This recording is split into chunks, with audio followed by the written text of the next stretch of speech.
Hey everyone, hope you're doing well. Today we're going to be doing our third and final legendary weapon tier list for Destiny's final patch, the Monument of Triumph. Today's video is going to start a little differently than normal. It's actually not going to start with me talking about the power weapons and what I think of them. We're going to start with a little apology, because last video in the special weapons tier list, I actually forgot to include a little summary section where I talk about what is actually, I think, important for farming for all these special weapons. And so, as a little bonus at the intro of this video, I'll give you my opinions on what I think is actually maybe worth farming if you are to engage in all forms of endgame content in Destiny 2. So let's get started. I have a little notepad here, and you can peek at some of the spoilers to come, but I'll zoom in a little bit and we'll talk. So first, I would say all the S tier GLs are pretty good, right? VS Velocity Baton, Survivability, Ability Gen through Brilliant Legacy, and of course, it can be usable for damage, it's void, I mean, what do I need to tell you, right? Ouster Engine, probably the best kinetic slot ad clear. Of course, Lost Signal does have Radial Area Transposer, but you cannot deny Ouster Engine, Air Trigger for Ammo Gen, you have Autoloading, which is good, Rhyme Stealer for Stasis Energy, Second Column's really good, Accelerated Assault is great on this archetype. So yeah, S tier, Gizmo Weft for movement, don't really think I need to tell you about that. Psychopomp for damage. We have Festival Flight with Slice, which is really good with stuff like 2 Shreds. So yeah, strong recommendations in the S tier. And then the only other thing I'd recommend for GLs, I would say, is Theodolite, because Theodolite is the only energy slot micro missile for movement, in case that is something that interests you. I suppose if you really want a blinding GL for some reason, I would probably go for something like Lingering Dread with Auto and Bipod, but that doesn't really tend to come up too much in endgame content these days. And so I'm just going to recommend really the top 6 GLs here. Next, we have fusions. Now, fusions, 2 things. First, I know a lot of you have been mentioning Deliverance, and also some of the more clever of you have been mentioning Burden of Guilt, because it's technically a faster stunner than Deliverance, as a multi-stun option. So I've responded to a lot of your comments on this matter, but I will just say right now, the reason why Deliverance and Burden of Guilt aren't in the S tier or in the A tier, even in the content where you do run into champions, you're usually only running into 2 types, and when you are running into 3 types, the likelihood of you taking a fusion is like, unless you're taking the particle artifact, I would probably rather take a sniper or a shotgun or some other special archetype that is just more effective and bursty at dealing with champions, doesn't have any sort of charge time. And on top of that, even when you're dealing with triple stun, you have Unstoppable, which takes 3 shots effectively to stun, right? Because you need 2 shots to freeze, and then the 3rd shot to proc the shatter. And so that's very slow. If you're playing optimally, you're looking to stun things quickly, kill things quickly. I mean, you can consider that to be unstop, but I don't think it's that useful. I don't think it's a major selling point. Overload is nice, but Overload is easily obtainable through your subclass, through Jolt, through Slow. There's tons of things in basically every subclass that are capable of stunning an Overload. And then Barrier is like the real useful one, right? Barrier is actually the real standout when it comes to stunning, because you can't really get that from your subclass. The other 2, I think these days, if you've been running Conquest at all on any sort of competent build, your weapon is going to cover either Overload or Unstop the vast majority of the time, and then maybe your subclass can cover the other one. And then Barrier is the real one where you're like, oh, well, I might actually need to pick a weapon for this. And that's where this might come into play. But really, I do think triple stun has been something that a lot of more casual players are very allured by, because in theory, it sounds really good. It's like, oh, I don't need to worry about champ stuns. But endgame players who really think about their loadouts and, you know, try to pick and choose what they run, and they're trying to optimize their loadout to really match an activity's needs, I feel like I rarely ever see Burden of Guilt or Deliverance in these sorts of loadouts and more optimized gameplay. And so outside of this kind of environment, I don't think Burden of Guilt and Deliverance are particularly useful. I did add triple stun to the comments here because it is somewhat noteworthy, but that's just kind of my opinion on optimized endgame play. Even in stuff like, you know, Lost Sector speedruns or just like optimized Lost Sector runs, people don't really tend to run these fusions anymore because they're just slow to stun certain champ types like Unstoppables. And for other champ types, there's still other less unwieldy special archetypes that you could be using to stun them. So that's just my opinion on Deliverance and Burden of Guilt to some extent. And then in terms of other fusions, I mean, I will mention that some of these fusions are not bad if you're like solo and you want easy DPS with particle or something like that, special backup DPS. They're not terrible, but generally speaking, if you're trying to play optimally and you're trying to, you know, solve endgame content and, you know, play to your strengths and really try to do as much damage as possible, for example, you're just never running a special fusion. I'm sorry, you're just never running a special fusion, even the high impacts, right? Now this tier list is structured to favor, you know, the best damage fusions in the game at the S tier, but I honestly don't think, like, if your goal is, I want to be as effective as possible in endgame content, you basically don't need to farm for any fusions, if I'm being honest with you. And if you might need a fusion in the future, it will be for like a very specific use case, and you'll farm for like a specific one. Next, we have Glaives. Glaives, I would like to mention Ecliptic Distaff and Refusal of the Call. I do think Ecliptic Distaff is generally the better glaive compared to the other two void ones in the S tier. And then Refusal of the Call is just the kinetic slot option. I just picked Refusal of the Call because it's an adaptive, which means it has anti-barrier. Rake Angle can technically cover Unstop and Overload, which is nice. It also has Problem Solver, but the lack of barrier is kind of a, it is kind of a disadvantage there. But of course, you could take either of them. They're both great, right? So, I mean, you can kind of consider me as recommending Rake Angle as well if you choose to run a glaive for defensive or even offensive purposes. We have shotguns. Shotguns, there's a lot to cover here, so I'm going to bring up the notepad again. Shotgun, I would say threat level, found verdict for raw damage, even for roam as well, they're pretty good. Perfect paradox is nice for quality of life for 1-2 punch stuff, but honestly, if you have a good threat level and you don't mind kind of reloading it or using threat of ascent to reload it, you don't really need perfect paradox, but certainly I would recommend it still. You have Basso Ostinato, which is the best energy 1-2 punch shotgun for quality of life, and then you have a couple like more niche picks. You have Imperial Decree for roam in the kinetic slot, really good at chunking down mini bosses and majors. And then you have stuff like Arcane Embrace for proccing Cascade Point on specifically threat level. You have Fellwinter's Lie for use with Parasite or for like aggressive frame swapping. And then finally, Pure Recollection, if you're doing any sort of challenge or speedrun, is really good for like dying very quickly. In fact, even if you're just doing LFGs, if your team is asking you to wipe and you don't want to like pull out a rocket or something, you can just pull out Pure Recollection and just shoot the wall. It's like, I tend to carry it with me when I do like LFG runs or if I do any sort of just raids with some friends, and if we're wiping or something and we're testing something, it's just nice to have something like a special weapon that can just one-shot you, just shooting the wall. So that's kind of nice as well. Next, let's move to snipers. So snipers, we have a couple options here. I would say Conspiracy Honed is the obvious pick, right? Insanely OP archetype. We have something with Accelerated Assault, which I'm not sure if it actually drops with AA anymore. I've been told that maybe it doesn't, even though some of the Tenet of Bravery engrams can give you shiny weapons, because I've heard people have gotten shiny crossbows from them, but I don't know if you can get something with AA. If you can't, that kind of sucks. I would say Praetus is generally better, but something and Praetus have essentially the same DPS. They have Elemental Honing, both of them, and they both have similar DPS archetypes. It's just Accelerated Assault pushes something over Praetus Revenge slightly when it comes to DPS. So if it doesn't drop with AA, I'd swap these two. But if it does, something I'd still recommend. Praetus is still very solid for neutral, so if you want to run a rapid fire sniper for neutral, I would recommend Praetus.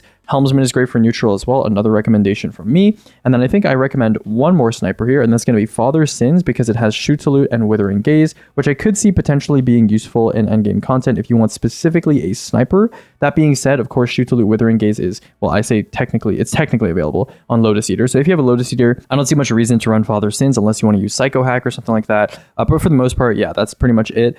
You could look at Rapid Growth, Adored, and Omniscient Eye for pairings with exotic heavy weapons for sniper stuff, but that's a little bit more niche, and that's if you really are specifically looking for that rotation, you'll farm for that sniper. But for general use cases in endgame content, I don't really think you need these snipers, and that's why I've only really elected to mention the S tier plus just Father's Sins. Next, we have Rocket Sidearms. Rocket Sidearms, you're basically going to be looking at everything here except for Aberrant Action and Unfall, which are strict downgrades from their elemental counterparts here. So Lotus Eater, of course, it technically has Shoot Salute. I've heard maybe you can get it from the Xur pool, but I'm not sure. We've received some reports that it's maybe possible, but as for right now, it's not possible to get Shoot Salute on Lotus Eater anymore, which sucks, but it's still very good. You have High Albedo, which has the 15% increase to non-boss targets when it comes to kinetic damage. You also have a bunch of pretty nice perks. You have Return Memory with Heal Clip Redirection Classic. And Debt of Kindness, while it lacks kind of survivability from like Heal Clip or Repulsor Brace or raw damage output like High Albedo has, it certainly has some nice perks in the form of Air Trigger, Volt Shot, Chain Reaction, Attrition Orbs. And then Tenacious Mastery is just the Chill Clip Rocket Sidearm. And then the Call is a dealer's choice potential pairing, as well as using Slice, which is a very important perk to have. And then the rest, Aberrant Action is just, like I said, worse than Return Memory, and Unfall is certainly worse than Indebted Kindness. Finally, we have Traces. In the Trace section, I'm going to recommend the following: Chronophage, Unsworn, and Hollow Denial, the top three. These two are just the best Shoot Salute options, and then Hollow Denial just has an insanely high Emogen stat, and you can use it with like Lead from Gold as well, and Repulsor Brace, and get destabilizing rounds from the artifact, and it's basically just as strong as Chronophage, just lacks Shoot Salute while having much higher Emogen, so that's also pretty useful. The other traces are all pretty niche or downgrades from what we have here. I mean, Incisor with a Slice could be potentially useful, but it's no longer available, so I'm not really going to recommend that.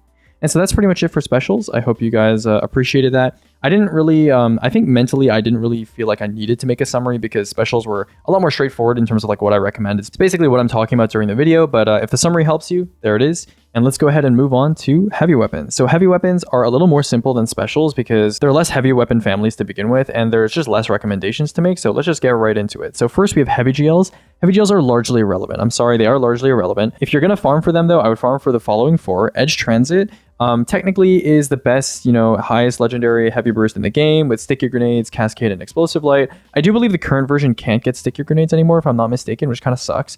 But if you do have sticky grenades, cascade EL, that is a crazy DPS roll for burst damage. Maybe not as relevant anymore. I think rockets are approaching this territory these days with Argent Ordnance, so maybe not that important, but it is something worth mentioning. We have VS Chill Inhibitor with Cascade and all the damage perks you could ever ask for in the second column, really, as well as Envious. You have the Ever Present, which is kind of a downgrade from VS Chill Inhibitor because it doesn't have Cascade Point. It's lacking some core like burst perks on the second column, but it does have Frame of Reference. So I mean, technically it could have higher burst if you want to use the Ever Present for that specifically. And then Love and Death compressed waveframes are a little underrated, and I'm going to test the impact thing that I mentioned in previous videos. Only downside here is the origin trait, and of course the perk is not the best just by default if you're using it normally for damage. So that's about it for heavy GLs. Let's move on to linear fusions. When it comes to linear fusions, the only real contender here is going to be Eyes Unveiled. Everything else here is kind of just irrelevant, right? You have a bunch of... By the way, this linear fusion tier list is kind of crazy, isn't it? You have Reed's Regret and Taipan 4FR in the A tier. They're better than every adaptive burst like Briar's Contempt, even with updated perks, because precisions are just that much better than adaptive burst. When I was making this tier list, I was kind of mind blown, honestly, because I took a bunch of linears that were essentially like D or C tier before, and I flipped the entire tier list on its head, because a lot of linears these days tend to be adaptive burst, because Bungie wants to show off the, newer archetype, to have a balanced distribution of both linear archetypes in the sandbox, and the adaptive bursts are just worse. They're just significantly worse when it comes to damage profile. So if you actually did the math and calculated the DPS between like a Focus Fury Precision and even like an adaptive burst with aggregate charge or like a pretty decent damage perk, it's actually fairly large. It's actually fairly large. And so that's why the A tier is kind of flipped on its head here, but not like any of that matters because the only linear that's relevant in this game, if you want to use a linear at all, is going to be Eyes Unveiled because it has that double damage perk. Heretical Behavior is an excellent origin trait, and that has 4 times the charm and honing, just like Cataclysmic does. It's just better as an overall package. It's the only way the linears can compete, and that's only really with Particle, right? So yeah, that's basically it for linears. Kind of a sad showing for them to go out on, but nothing too unexpected. They would need a very significant buff in order to go out on a higher note. But certainly Eyes Unveiled is actually not bad. And I'm going to be doing some more damage testing with Mega Kill Clip in the future, and hopefully I'll be impressed by it. And so yeah, that's pretty much it for Eyes Unveiled. Let's move on to the LMG tier list. LMG tier list, this kind of suffers from the same problems as the Pulse Rifle tier list, where the S tier is just massive because there's so many LMGs that are similar, pretty good frame, good perks, has demo, has double damage perks, double splash perks, good origin trait. It's kind of hard to go wrong with like a solid LMG perk pool these days. So you take most of the LMGs in the S tier, like especially the Strand and the Void ones because of the artifacts, and just be completely fine. They're very similar to each other, but the ones I would recommend generally, like the ones that are standouts amongst their peers, I would say Corrective Measure. You have Hammerhead, Song of Your Ute, Promemoria, especially because of Dealer's Choice, Circular Logic because of NTM, you have Diablerets, hopefully I'm saying that right, Diablerets 06, Commemoration because it's the only machine gun in the game somehow with Repulsor Brace, and then you have Temporal Claws if you want a solar LMG. But honestly, yeah, you can pick any of these and not really go wrong. There's so many good LMGs in this game. Even the A tier, they're pretty good. They're pretty solid, right? The S tier is just going to be composed of like the Void and Strand highlights, and Arc, Song of Your Youth's obviously stand out because of Cursed Thrall. You have Temporal Claws, Thermal Erosion for some solar options. Pretty straightforward for LMGs. Let's move on to the Rocket tier list. And the Rocket tier list is not really surprising. You have your Titans that we've been used to all these years, Hezen Vengeance, the When and Where, Apex Predator, but there's a new entrant to the field, and that's going to be Bellowing Giant. But let's go over them in order. Hezen Vengeance is bar none the best rocket in the game. It has the most insane origin trait you could ever ask for on a rocket. Not only does it load your rocket on super, not only does it act as Clown Cartridge on every single reload, but Clown Cartridge is an overflow effect, meaning it doesn't actually double your base mag size. Time Loss Magazine does, which is insane for stuff like Envious Arsenal, for stuff like Overflow, all these effects stacked together. On top of that, Cluster Bomb, for those of you that don't know, is on average a 25% damage perk, even on standard boss models. I went and tried it on Ribbon. I went and tried it on a bunch of different shooting range bosses. I know people say Ribbon is a really good boss for Cluster. Not even necessarily true. It was around the same damage boost as if you were just shooting a regular, like, run-of-the-mill boss model. So Cluster Bomb, insane. On average, 25%. Minimum was 20%. And it could get even up to 30% on average per rocket, which is crazy. That's crazy to have on a rocket with this level of origin trait, with this level of having such a good frame. And of course, the second column has insane perks as well. It's only missing like Surrounded and like Reaper's Tithe, but who cares, right? Aggregate charge is good enough. And now I do have something to say. There are misinformants out there who would have you think that Lasting Impression is the best perk on Heaven Vengeance in the right column. There are people who have doubled down, tripled down, and Lasting Impression has showed me that many Destiny players are willing to repeat information without testing things by themselves. Even something as easy as getting a Hezen, putting Lasting on it, shooting the boss in the firing range, counting the numbers, and comparing it to a base Hezen shot. And there are people out there who can't even test these things by themselves, which is insane. And they will defend that, Lasting Impression is a 35% damage perk. It's not a 35% damage. But look at the patch notes. It says 35% for explosion specifically. Rockets are not only explosion damage. There's impact and there's explosion damage. And Lasting Impression only buffs the explosion damage by 35%, resulting in a total effective buff of around 26 to 27%. And this buff does not apply to Pack Hunter. If you run Aggregate Charge, if you run Elemental Honing, if you run Reaper's Tithe, if you run Surrounded, you will get a partial damage buff, at least. For example, Surrounded is partial, but stuff like Reaper's Tithe, Aggregate Charge, all of your wolf packs will get this bonus as well. And so your effective damage bonus, especially in larger fire teams where you're using wolf packs, is going to be even lower than 27%, which by itself is not really enough to warrant using it, and it gets even lower if you use it in fire teams. So I can see it maybe if you have no time to stack honing and you have no aggregate stacks, and there's nothing, you can't even use bait, right? I mean, I guess it would be kind of even with bait. But in those kind of situations where you're not using wolf packs, Lasting is maybe decent for like some solos. But for general use, you should be on Cluster Aggregate or Envious Aggregate or something similar the vast majority of the time. But this doesn't really change Hezen's placement or anything. It's just a little discussion I wanted to have surrounding Hezen. You have Bellowing Giant, which technically it is a good frame adaptive, highest damage per shot, just like Aggressives. And this thing has Lasting and Reaper's Tithe, which is technically a slightly higher max damage boost than Hezen. But you would need something like Sentinel Shield Flicker in order for this to be relevant over Hezen. You need to be rapid firing the gun, whereas Hezen Vengeance can basically fire rapidly already just because of Time Lost Magazine. So you need some sort of like Sentinel Flicker, or you need to use Overflow with Brick Pickup, something like that. And then you have the When and Where, which I'm only picking here because of frame of reference. I think it is maybe good with like Overflow and Bipod and like a GM/Conquest kind of environment. But realistically speaking, I mean, maybe you could use it for burst as well with like Clown Surrounded, Clown Reaper's Tithe, and like frame of reference if you want like a high damage per shot rocket. But even then, not amazing. You have Apex Predator, which now has like Cluster and Reapers, which you can use for like single shot burst as well. But again, not that relevant. Has Chain Reaction Bipod, which is kind of novel. So I recommend the When and Where and Apex Predator kind of half-heartedly here. Really, if you're using a rocket for damage, you should just be using Hezen. It is just miles above everything else, and of course, it's solar too. Next up, we have Swords, the second last tab we're going to be talking about here. Swords are a little interesting. Now, Swords, I know a lot of people have been praising. Striker Surehand, Rampage Redirection, does crazy DPS. Realistically speaking, even with all these damage bonuses and Argent Blade, so Artifact Mod support, Swords just kind of don't cut it. They kind of don't cut it. I mean, I'll do damage testing, right? Maybe I'm wrong. But at least theoretically, Swords don't really cut it when it comes to damage compared to the top stuff in the sandbox right now. So really, you're going to be looking for stuff that's a hybrid, maybe has some utility or enables another damage strategy, which we'll talk about, or Eager Edge combined with maybe some sort of damage perk option. So those are the kind of swords you're going to see in the S tier for the most part, because for the most part, swords are going to be used for movement. Maybe there's some bosses where like swords are decent, but for the most part, they're going to be used for movement. Especially because the majority of swords that are even close to being relevant for damage require redirection, which requires, red bar kills, red bar hits, setup, and that's going to be a little bit definitely annoying compared to your average, damage loadout that is around the same DPS level. So in the S tier, I would recommend Sullen Claw. It is the best generic Eager Edge sword that we have. It also has Vorpal Whirlwind, which is usable for damage. Vorpal Bait as well, which I haven't mentioned here. I think Whirlwind's better, but Vorpal Bait as well. Lightweights are not a bad frame when it comes to DPS. You have Chivalric Fire. Chivalric Fire is very interesting. This has Collective Demolition. Collective Demolition on a sword for the first time ever. And Collective Demolition is a perk that allows you to restore grenade energy after getting an elemental pickup on weapon damage ticks. And caster frames are very well known for having a good damage tick to theoretical mag size ratio, which a lot of on-hit perks benefit from, like Attrition Orbs. And so Chivalric Fire, if you're doing some sort of nade spam strategy with like Sticker Shock, for example, is actually quite good. It also has Eager Edge. It also has Attrition Orbs. So certainly a very versatile sword. And of course, if you want to use it for roam, and I suppose it's also a caster frame, which is a barrier, which is the most valuable stun to have. And then we have a bunch of Eager Edge options, which all have their own little unique niches, right? You have Falling Guillotine, which has Attrition Orbs, which is unique, Eager Edge Attrition Orbs. You have False Idols, which is a dealer's choice set option. You have the Slammer, which has Cold Steel, Chaos Reshaped, and Problem Solver, which are unique utility options. You have Nazreddin, which is I think an underrated lightweight comparison to the Sullen Claw, has flash counter and energy transfer with Eager Edge, which are both certainly very good utility perks for a sword to have if you're just running around and using it occasionally for defensive purposes. Veteran's Wisdom is also kind of interesting, I suppose, to have on a sword. And then Terciopello.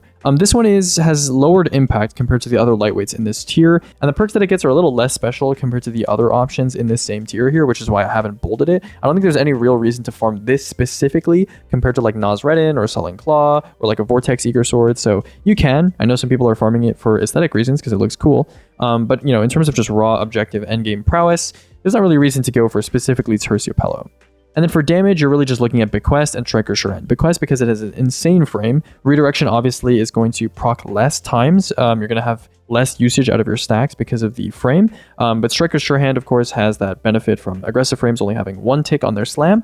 And so people use it with redirection because it is more of a sustained damage option. However, Bequest, of course, has the much better frame at base. So we will be testing and comparing these two when it comes to swords. But all the other swords on this list are kind of just irrelevant for damage compared to these two. These two are the beefcakes. I suppose you can also look at Hero of Ages, which technically also has a double damage perk setup in the form of Collective Action and Honing, which maybe we'll test as well with some sort of Ionic Trace setup with some spam. But for the most part, you're only going to be looking at these two for damage. And then the final sword that I'm going to recommend, just because severing stuff and having like a slice sword is useful in the current season, Slice Redirection is a pretty crazy neutral role if you want to run some sort of sword loadout in a Conquest or something like that. So Abyssal Edge, I would say, is the best neutral sword for slicing stuff. And you could argue like 86 is decent as well because of Great Legacy, but I think a lot of people have some respect for Abyssal Edge when it comes to just being a strand sword for neutral. But that's the only other highlight. Maybe I shouldn't have even bolded it, to be honest. I don't think a lot of endgame players are using non-eager swords for neutral. But if that's something you're interested in, I think a Slice Wave with redirection is certainly interesting. And then finally, our last tab is going to be basically just the crossbow and heavy sniper tab for heavies. And you're basically just looking at refurbished A499 and a good shout with Envious Arsenal High Ground, heavy bolts potentially, and then refurbished A499 with anything in the first column and aggregate charge and accelerated assault.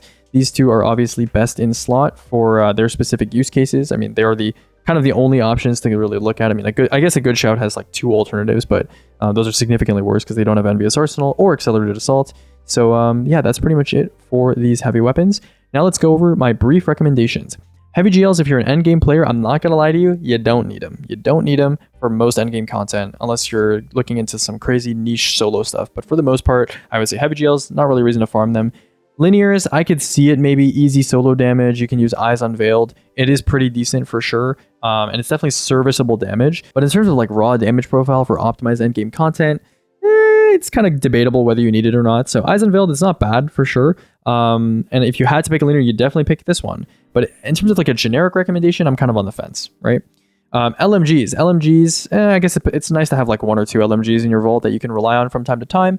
Maybe 1 or 2 of different elements as well. And you can really, honestly, I'm not going to give you a specific recommendation here. Just go with whatever sings to you here, whatever really fits with your build better here. LMGs, for the most part, a lot of optimized endgame players are not really using them very much. And when you do use them, the specific one you pick is not that important, to be honest. So just go for one that works well for you.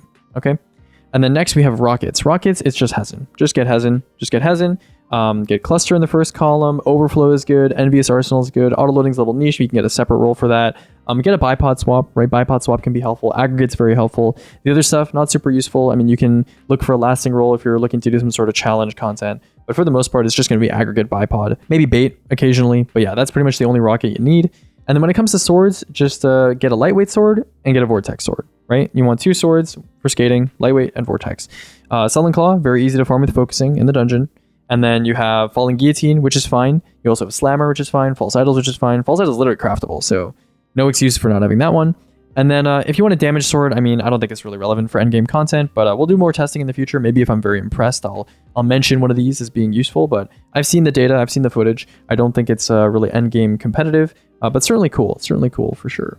So yeah, that's pretty much it for that. And then for endgame content, yeah, definitely want a heavy sniper for sure with the role that I mentioned earlier.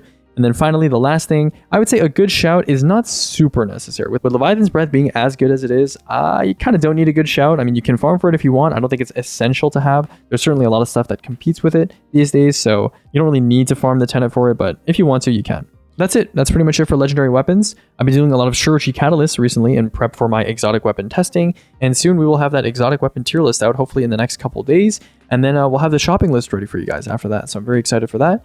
And you guys have yourselves a good one. I hope you've enjoyed this little legendary weapon tier list visit. If you see any corrections, comments, concerns, any of these links to light.gg linking to like the wrong entry or something, please let me know and I will try to fix it on time. And that's pretty much it. You can see the status tab, a lot of green here. A lot of stuff has been updated. Very happy. And hopefully this one will be green soon. And I'll see you guys around.